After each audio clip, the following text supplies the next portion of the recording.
Hello guys, welcome to my channel. তো আজকে আমরা কথা হলো বড়ে মিয়াঁ ছোটে মিয়াঁ মুভিটার কিছু আপডেটস নিয়ে, যেগুলো আপডেটসগুলো বেরিয়েছে। তো এই মুভিটার টিজার রিভিউ আমি একটা দিয়েছিলাম, আই বাটনে আমি দিয়ে দেবো, তো আপনারা দেখে নেবেন এই টিজার রিভিউটা। তো এই মুভিটার কিন্তু একটা বিশাল হাইপ ক্রিয়েট হয়েছে, যেটা আমরা দেখতে পাচ্ছি সোশ্যাল মিডিয়াতে। তো গাইজ, এই মুভিটা নিয়ে অনেকজনের অনেক প্রশ্ন জাগছে এখন, যে এর ফার্স্ট সংটা কবে আসবে, এর মেন ট্রেলারটা কবে আমরা দেখতে পাবো। ঈদে তো আমরা রিলিজ হতে, এটা তো জেনে গেছি আমরা সবাই, কিন্তু এর ট্রেলার থেকে গান থেকে কবে আসবে এগুলো আমরা কেউ কিচ্ছু জানি না। এবং আর যে কাস্টিংগুলো আর কি, তারাও আমরা জানি না কি। আমরা টিজারে দেখেছিলাম শুধু অক্ষয় আর টাইগার শ্রফ এই দুজনকে, এবং পৃথ্বীরাজকে আমরা মেন ভিলেন হিসাবে দেখেছিলাম, তাও সে একটা মুখোশ পড়েছিল, আমরা সেটা দেখতে পাইনি। তো আমরা এখন পুরোপুরি জানি না কে কাস্টে আছে। আমি সেগুলো সব ডিটেলসে আলোচনা করব, সব কিছু। ভিডিওটি আপনারা প্রথম থেকে শেষ পর্যন্ত দেখুন, অবশ্যই ভালো লাগবে। এবং তার আগে একটা লাইক করে দিন, এবং চ্যানেলে যদি আজকে নতুন হয়ে থাকেন চ্যানেলটি সাবস্ক্রাইব করে দিন। তো গাইস, সবার প্রথমে বলতে চাই, একটা ফটো আর কি ভাইরাল হয়েছে খুব, ইনস্টাগ্রামে আমরা দেখতে পাচ্ছি সেগুলো। তারপর অক্ষয় কুমার নিজে ইনস্টাগ্রামে পোস্ট করেছে, এবং এই ফটোটা নিয়ে প্রচুর মিম ক্রিয়েট হয়েছে। তো ফটোটা আমরা কিসের, আমরা সেটাই জানি না। এটা একটা মুভি রিলেটেডই একটা ফটো।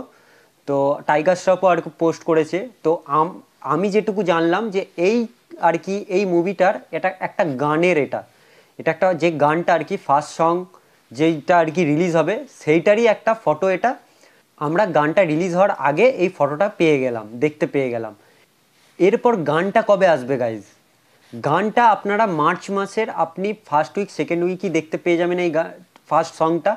এবং 1 ফেব্রুয়ারিতে পুরো বড়ে মিয়াঁ ছোটে মিয়াঁর মুভির শ্যুটিং পুরো কমপ্লিট হয়ে গেছে, পুরো কমপ্লিট হয়ে গেছে। তারা পুরোপুরি রেডি হয়ে গেছে, তাদের মেকার্সরা পুরোপুরি রেডি করে নিয়েছে পুরো মুভিটাকে। জাস্ট এরপর শুধু মেন ট্রেলারটা আসবে এবং গান আসবে সঙ্গে, যেগুলো আর কি রিলিজের আগে হয়, সেগুলো এরপর আস্তে আস্তে হবে।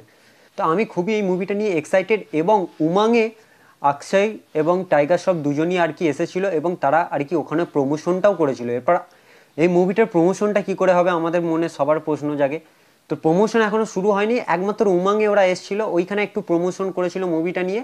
এবং এই মুভিটা নিয়ে একটা হাইপও ক্রিয়েট হয়েছে, যে মুভিটা নিয়ে সবাই এক্সাইটেডও। ঈদে আর কি সালমান খান মুভি রিলিজ করতো, এইবার সালমান খান রিলিজ করছে না, সঙ্গে বড়ে মিয়াঁ ছোটে মিয়াঁ আসছে। আমার তো মনে হয় মুভিটা একটা বক্স অফিস থিয়েটার খুব ভালো আসবে, এবং মুভিটা খুব ভালো করবে।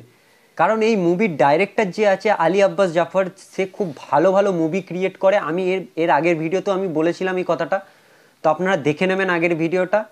এরপর গাইজ, মেন টেলারে আমরা কি কি দেখতে যাচ্ছি দেখুন। মেন টেলারে আমরা যেগুলো দেখতে পাচ্ছি সেগুলো হচ্ছে, আমরা যেগুলো টিজারে দেখতে পাইনি সেগুলোই তারা দেখাবে, এবং ডিটেলসে আরেকটু কভার করবে জিনিসগুলো। কি না, আমরা এখানে সোনাক্ষী সিনহাকে দেখতে পাবো, যেখানে মেন টিজারে কোনো আর কি হিরোইনকে দেখানো হয়নি, সেখানে আমরা হিরোইন দেখতে পাবো। প্লাস হচ্ছে পৃথ্বীরাজের লুকটা দেখতে পারবো, যেখানে আমরা লুক দেখতে পাইনি আগেরটায়। এবং পুরো অ্যাকশন সিকোয়েন্সটা ভালো করে দেখাবে। টিজারে মেন শুধু অ্যাকশন সিকোয়েন্সটা ফলো করা হয়েছিল, আর কোনো স্টোরি ডিটেলসে কোনো যায়নি, তারা শুধু অ্যাকশনসটা দেখিয়েছে। এবং অ্যাকশনসটা এত ভালো দেখে মনে হচ্ছে হ্যাঁ, মুভিটা কিন্তু থিয়েটারে ভালো রকম ওয়ার্ক করবে। এবং এই যে টেলারে, মেন টেলারে পুরোপুরি স্টোরিটা আমরা ডিটেলসে বুঝতে পারবো যে কী টপিকে এবং হবে। তো গাইজ, এই মুভির যে সংস, সেই সংসগুলোকে পুরোপুরি দায়িত্ব দিয়েছে বিশাল শেখরকে, যে আর কি বেসারাম আর কি এরকম এরকম টপ টপ গান সে গেয়েছে, রামায়া ভাস্তাবায়া। মোটামুটি 2023টা তারই গেছে। এরপর তাকে পুরোপুরি দায়িত্ব দিয়ে দেওয়া হয়েছে পুরো মিউজিকটা। সে পুরোপুরি এই মুভির যা মিউজিক থাকবে তারই থাকবে সব কিছু, এবং সে একটা ভালো রকম মিউজিক নিয়ে আসছে। বেশি দেরি নয়, আর 1-2 মাস বাকি আছে, আমরা দেখতে পেয়ে যাব সেই গানগুলো। আর মুভিটা বক্স অফিস ভালো ওয়ার্ক করবে, যেটা আমার মনে হয়। টাইগার শ্রফকে দেখুন, টাইগার শ্রফ আর অক্ষয় কুমার, আমাদেরকে প্রথম জিনিস দুটো দেখে প্রথম আমাদেরকে মিম বা ফানি জিনিসগুলোকে মনে হচ্ছে। আমিও মুভিটা নিয়ে প্রথম ফানি মনে হয়েছিল, যে মুভিটা অতটা হাইপ ক্রিয়েট হবে না, কিছু হবে না। কিন্তু টিজারটা দেখার পর, আপনারা যদি টিজারটা না দেখে থাকেন তাহলে একবার যে দেখে আসবেন, এখনও যদি না দেখে থাকেন। আর দেখে থাকলে কমেন্ট বক্সে অবশ্যই জানাবেন কেমন লেগেছে টিজারটা। তো টিজারটা আমাকে দারুণ লেগেছে, আমি একটু এক্সপেক্ট ছিল না যে এরকম একটা মুভিটা হতে চলছে, কিন্তু আমি খুবই এক্সাইটেড হয়ে গেলাম এই টিজারটা দেখার পর, মেন টিজারটা। এরপর টেলারের অপেক্ষায় আছি আমি, টেলারটা আসলে অবশ্যই আপনাদেরকে সবার আগে আপনাদের কাছে ভিডিও নিয়ে আসবো। তো গাইজ, এই ছিল আমার বড়ে মিয়াঁ ছোটে মিয়াঁর কিছু লেটেস্ট আপডেট। তো ভিডিওটি ভালো লাগলে অবশ্যই একটি লাইক করবেন এবং কমেন্ট করে অবশ্যই জানাবেন এই ভিডিওটা কেমন লেগেছে আপনাদেরকে, এবং কিছু যা যে প্রশ্ন আছে এগুলো আপনি কমেন্ট বক্সে জানিয়ে আমার সাথে আপনি জিজ্ঞাসা করতে পারেন, আমি অবশ্যই উত্তর দেবো। তো চলুন নেক্সট একটা ভিডিওতে দেখা হবে পরবর্তী একটা আপডেট রিভিউ নিয়ে।